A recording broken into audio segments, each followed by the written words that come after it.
ሰላም ጤና ይስጥልን የተወደዳችሁና የተከበራችሁ የጎህ ቴሌቪዥን አድማጭ ተመልካቾቻችን እንደምን ቆያችሁን? የዕለተ ሰኞ ጥር 5 ቀን 2018 ዓ.ም ሰበርና ወቅታዊ መረጃዎችን ይዘንላችሁ ቀርበናል። ለቻናላችን አዲስ ከሆናችሁ ቻናላችንን ላይክ፣ ሼር፣ ሰብስክራይብ በማድረግ አብራችሁን ቆዩ። የወልቃይት ጠገዴ ሰቲት ሁመራ ዞን አስተዳዳሪ ሁለት ዓለም አቀፍ የተራድኦ ድርጅቶችን ማባረሩ ተገለጸ።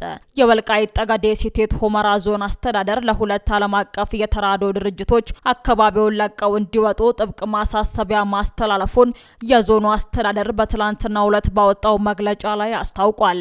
የዞኑ አስተዳደር ይህንን ውሳኔ ለማስተላለፍ የተደረገው የተራድኦ ድርጅቶቹ ስራ ከጀመሩበት ጊዜ አንስቶ በሚያደርጓቸው ስብሰባዎች፣ ስልጠናዎች እና ልዩ ተግባራት ከግብረ ሰናይ እንቅስቃሴና ሰብአዊ ድጋፍ አገልግሎት በሚጻረር መልኩ የዓለም አቀፍ የኢትዮጵያን ህግጋቶች በመጣስ ለህወሓት ፖለቲካዊ ወገንተኝነትን ሲያሳዩና ህገወጥ እንቅስቃሴ ሲያደርጉ በመገኘታቸው ነው ሲል ተናግሯል። ወልቃይትና አካባቢውን ለቀው እንዲወጡ ማሳሰቢያ የተሰጣቸው ሁለቱ የተራድኦ ድርጅቶች ከዚህ ውሳኔ ቀደም ብሎ ተደጋጋሚ ማስጠንቀቂያ ተሰጥቷቸው እንደነበር የወልቃይት ጠገዴ ሰቲት ሁመራ ዞን አስተዳደር ባወጣው መግለጫ ላይ ጠቁሟል።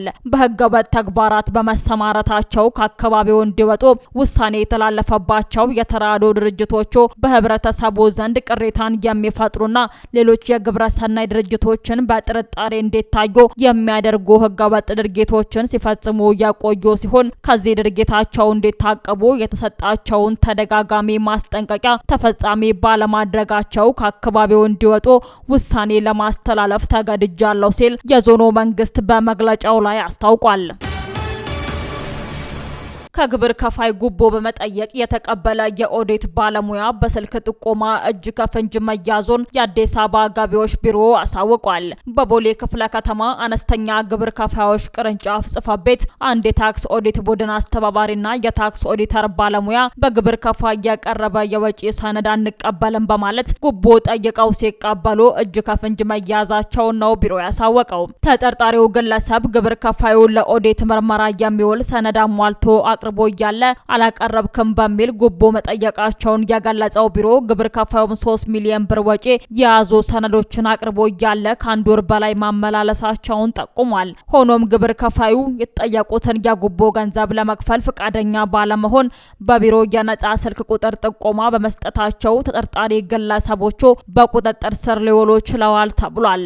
በተመሳሳይ ጥር 1 ቀን 2018 ዓ.ም ሌላኛው የታክስ ኦዲተር ባለሙያ ከግብር ከፋይ 50 ሺህ ብር ጉቦ ሲቀበል እጅ ከፍንጅ መያዙን ያሳወቀው የአዲስ አበባ ገቢዎች ቢሮ የታክስ ኦዲት ቡድን አስተባባሪዋ ደግሞ ከኃላፊነታቸው እንደተነሱና ምርመራ እየተደረገባቸው እንደሆነም አሳውቋል።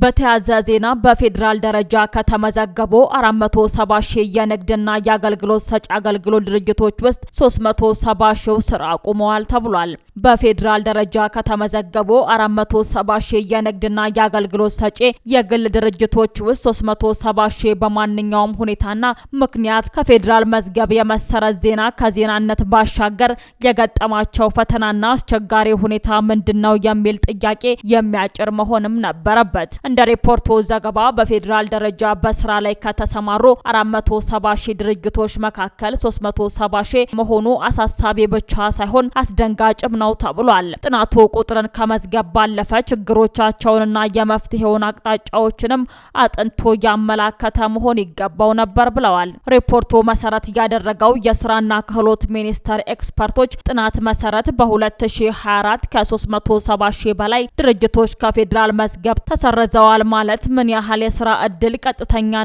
ቀጥተኛ ያልሆነ የመንግስት ገቢ እንደሚቀንስና ከአገልግሎት አሰጣጥና አቅርቦት አኳያም በምን ያህል ደረጃ የምርት አቅርቦትና ስርጭት ሚዛንን እንደሚያዛባ መረዳት ይቻላል ብለዋል።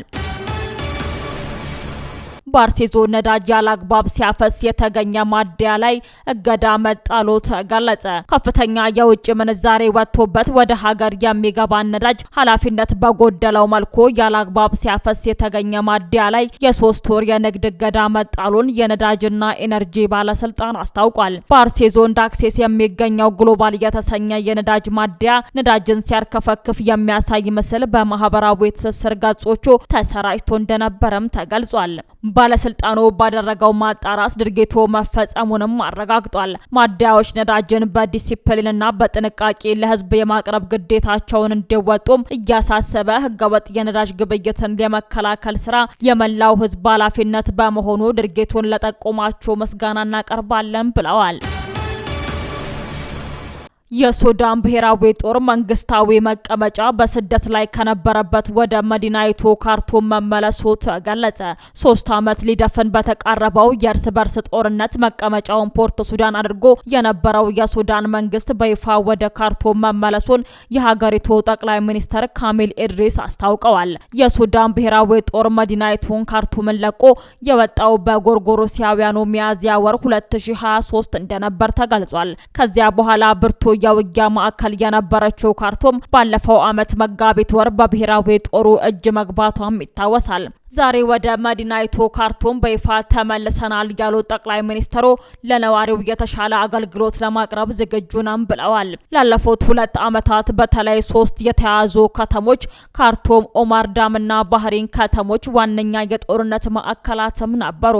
የተባበሩት መንግስታት ድርጅት መረጃ እንደሚያመላክተው ካለፈው ዓመት መጋቢት ወር አንስቶ እስካለፈው ጥቅምት ወር ድረስ 1.2 ሚሊዮን ያህል ሱዳናውያን ወደ ቀያቸው ተመልሰዋል ተብሏል።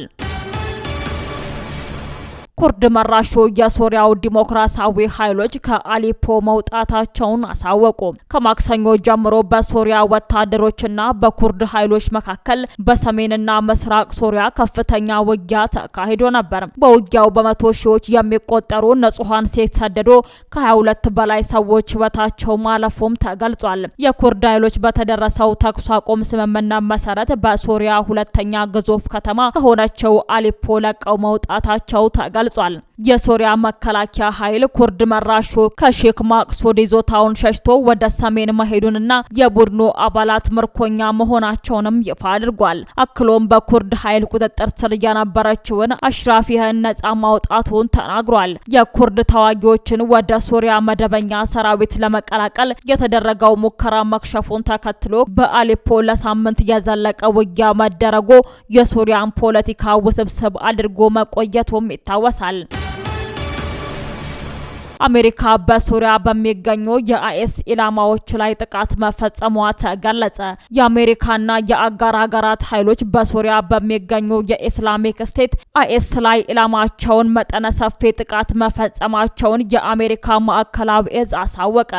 የአሜሪካው ፕሬዝዳንት ዶናልድ ትራምፕ ትዕዛዝ የሰጡበት የቅዳሜ ዕለቱ ጥቃት ኦፕሬሽን ሆክ አይክ ስትራይክ የተባለ ዘመቻ አካል እንደሆነም ተገልጿል። ማዕከላዊ እዙ በኤክስ ገጹ ላይ ያሰፈ ጽሁፍ እንደሚያስረዳው ጥቃቱ የተፈጸመው አይኤስ በታህሳስ መጀመሪያ በሶሪያ የሚገኙ 2 የአሜሪካ ወታደሮችን ለገደለበት ጥቃት አጸፋ ለመስጠት ነው ተብሏል።